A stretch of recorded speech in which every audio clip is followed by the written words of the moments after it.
আসসালামু আলাইকুম। আজ আমরা শিখব হচ্ছে একটি স্কার্ট প্লাজো কাটিং সূত্র সহকারে। তো আশা করি সবাই পুরোটা ভিডিও দেখবেন ধৈর্য সহকারে, তাহলে আপনারা এই ভিডিওর মাধ্যমে একটা ভিডিও দেখে আপনারা শিখে যাবেন খুব সহজেই।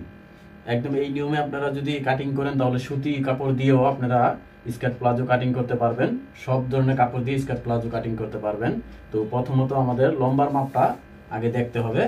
তো আমাদের লম্বা হচ্ছে 37 ইঞ্চি। তো এখানে 2 ইঞ্চি আমরা এলাস্টিকের জন্য রেখে নিলাম। এটা ধরেন 2 ইঞ্চি এলাস্টিকের জন্য রেখে নিলাম। আগে ভাবে পুরোটাই দাগ দিতে হবে না, তো আমি দেখাচ্ছি আপনাদেরকে। তারপরে আমাদের 37 ইঞ্চি লম্বাটা ধরতে হবে। এই যে 37 ইঞ্চি লম্বা ধরলাম আমরা। তো এখানে আরো এখানে আর হাফ ইঞ্চির মতো, যেহেতু চিকন সেলাই হবে নিচে, তো হাফ ইঞ্চির মতো রেখে নেবেন এইভাবে। এই যে এইভাবে হাফ ইঞ্চির মতো রেখে নেবেন। তো এখন আমাদের যেটা করতে হবে সেটা হচ্ছে যে এই কাপড়টা কিন্তু সমানভাবে ভাঁজ দিয়ে নেবেন আগে। সমানভাবে ভাঁজ দিয়ে নেওয়ার পরে যে আমাদের যে কোমরের যে ফিটিং মাপটা আছে তার থেকে আমরা 20 ইঞ্চি লুজ দিব। তো আপনারা যদি একটু ফিটিং করতে চান কোমরের দিকে, তাহলে আপনারা 15 ইঞ্চি অথবা 12 ইঞ্চি লুজ দিতে পারেন। তো আমি এটাকে 20 ইঞ্চি লুজ দিব। তো আমাদের এটার ফিটিং মাপ হচ্ছে 40 ইঞ্চি। তো 20 ইঞ্চি লুজ দিলে আমাদের হবে 60। তো 15 দোকানে 30, 30 30 60। তো এটা হিসাব রাখতে হবে। তো দেখেন এই যে 15 দিতেছি আমি। এই যে 15, এই যে 15, তারপর হাফ ইঞ্চি সিলানোর জন্য রেখে নিলাম। তো এখানে একটা দাগ দিয়ে নিব, বেশি দূর পর্যন্ত দাগ দিতে হবে না, জাস্ট বোঝার জন্য যে কোন পর্যন্ত। তো এটা এই দাগটা আমরা বোঝার জন্য দিছি। তো এখন দেখেন, এখন যদি আমরা এটাকে এভাবে গেটটা ধরি, আমি আপনাদেরকে বোঝাচ্ছি সুন্দরভাবে। তো এখন যদি আমরা এটাকে এভাবে ধরি, দেখেন এই যে আমাদের দাগটা, এই যে আমাদের এটা হচ্ছে মূল দাগ, তারপরে সিলানোর জন্য আর হাফ ইঞ্চি রেখে নিছি। তো এখান থেকে এইভাবে ধরি। তো এটা কিন্তু আমাদের পুরোটা গের, দেখেন এখানে কিন্তু পুরোটা গের, অনেক গের কিন্তু, এখানে কিন্তু কম না গের। এটা গেরটা আমরা মাপ দেই, দেখেন 30 মানে 60 ইঞ্চি গের একটা পায়ের মধ্যেই আমাদের হবে।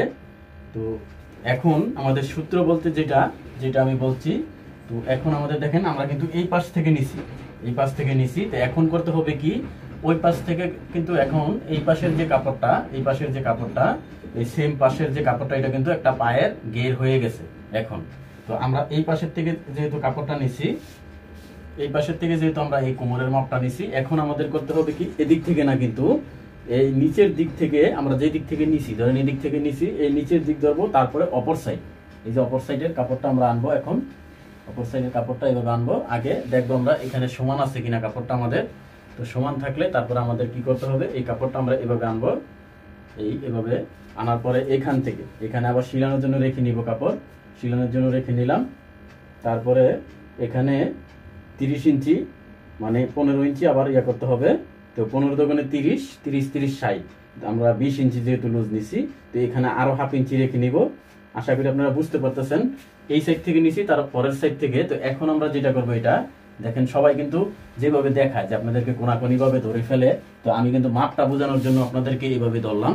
তো এখন আমরা দেখেন এটা কোনায় ধরলাম এইভাবে, এই একদম সেম আপনারা যেই নিয়মে একদম আরো ভিডিও দেখছেন ওইভাবেই, কিন্তু কেউ আপনাদেরকে এইভাবে হয়তো বুঝায় নাই, আমি আপনাদেরকে বুঝাই দিচ্ছি। তো এখন আমাদের এই যে দ্বিতীয় সিলাইটা, এটাতে এইভাবে ধরবো। এইভাবে ধরার পরে দেখেন আমি আপনাদেরকে দেখাচ্ছি।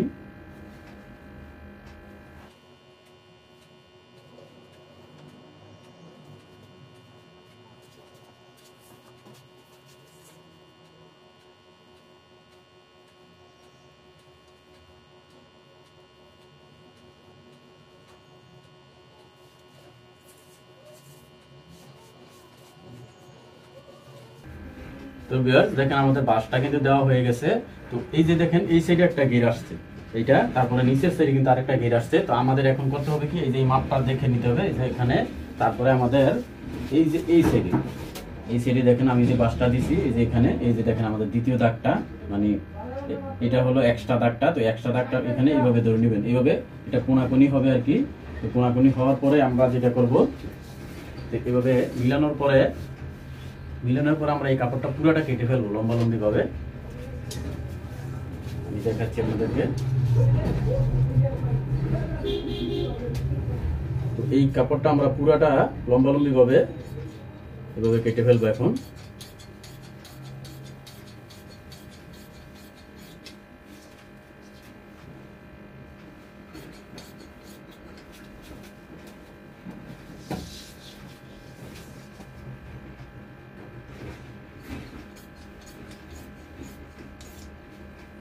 তো ভিউয়ার্স দেখেন এখন পুরোটা লম্বালম্বি ভাবে কাটার পরে এখন আমাদের দেখেন এই সাইডটাকে এই যে এটা তো পায়ের মুহুরি, এখন এটা পায়ের মুহুরি হয়ে গেছে, তো এই সাইডটাকে এভাবে ঘুরে ফেলতে হবে, এভাবে ঘুরে ফেলতে হবে। তো এই সাইডটা দেখেন পায়ের সাইড, তো এই সাইডটা পায়ের সাইড, এটা এভাবে মিল করতে হবে, এভাবে মিল করবেন।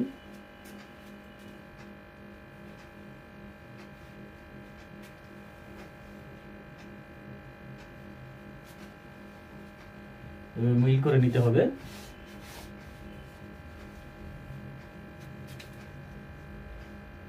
তো এভাবে মিল করে নিয়ে দেখেন এই যে এভাবে মিল করে নিচ্ছি।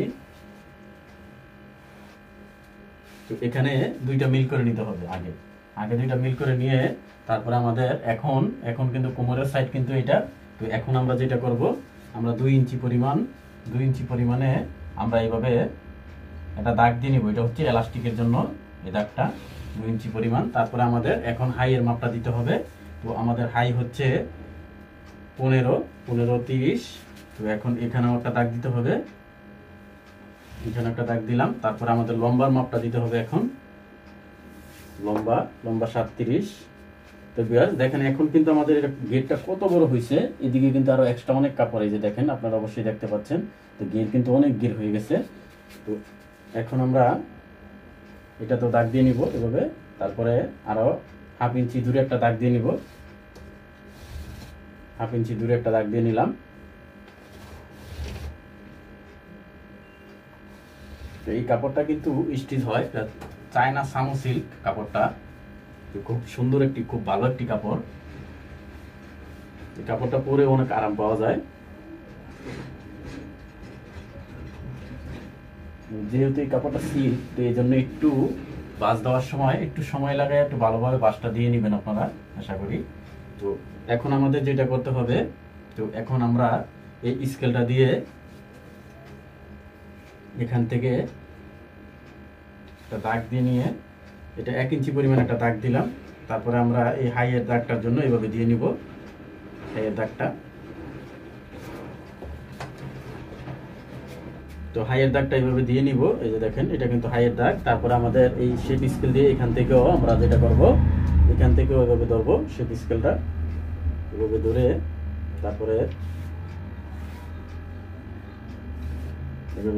এইভাবে শেপ স্কেল দিয়ে এভাবে দিব। তো এই সাইডে কিন্তু অনেক গের, আমাদের টেবিলে হচ্ছে না, যেহেতু টেবিলটার চড়াটা কম। দেখেন অনেক গের কিন্তু, এই যে কাপড় অনেক গের। তো আমরাও এটা দেখাবো আপনাদেরকে। তো এখন আমরা এটা আগে কেটে নিব একটু।